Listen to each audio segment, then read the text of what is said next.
Now, so I'd like to go over the opponent's case really quick. So for a majority of the opponent's case, they talked about three main points.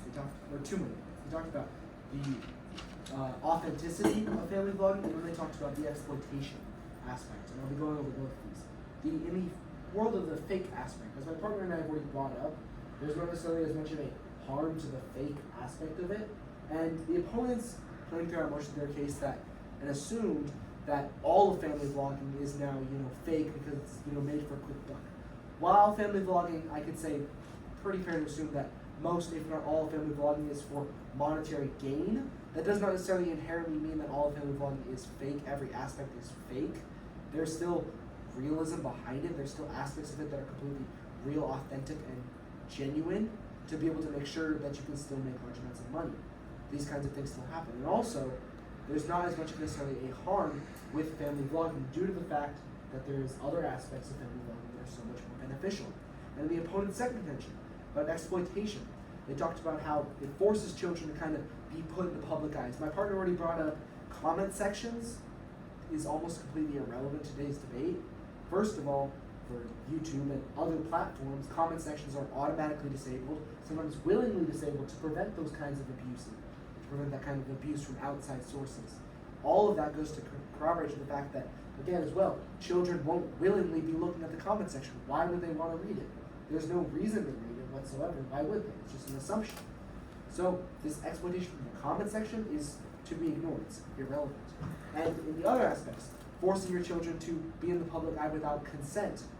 Now, judge, this would go to show that this again would assume that children all hate being in the public eye, and also that these children are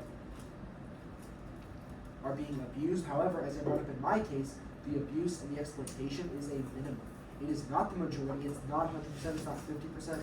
It's hardly making up any amount of family vlogging. Therefore, going to show that family vlogging is not as bad as we make it up to be. The opponents constantly look at a small scope of what all family vlogging is. Sure, there are people out there in family vlogging like Ruby Frank who exploit their children, who abuse their children. As the opponent brought up, everybody believes that abuse is bad. I'm pretty sure we can all agree there. But the fact still remains that is a minimal amount. And when you look at the real world, judge, you will see abuse, you will see exploitation. It's the dark world that we live in. But I'd say it's proportional to that of family vlogging. While family vlogging, is not the entire world population, there is such a minuscule amount for that, as much as there is such a minuscule amount for the world population.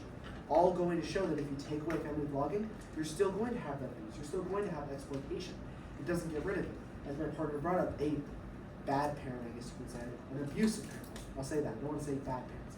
An abusive parent is still going to be an abusive parent if they have a YouTube channel about their family, or if they, just don't have that whatsoever.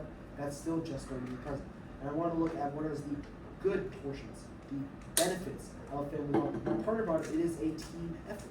It is the family working together to make money. It's like you're all in a family places together.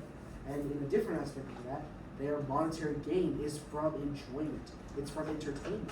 As a family, they are doing, I guess you could say, fun things together, going on vacation, going on trips, things like that.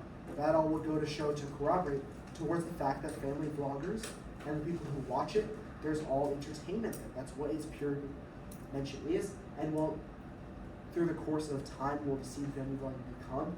It is a minimal amount where the exploitation happens, where the abuse happens, where the majority of it is content that brings entertainment, has entertainment for the family, and benefits the majority of people as a whole.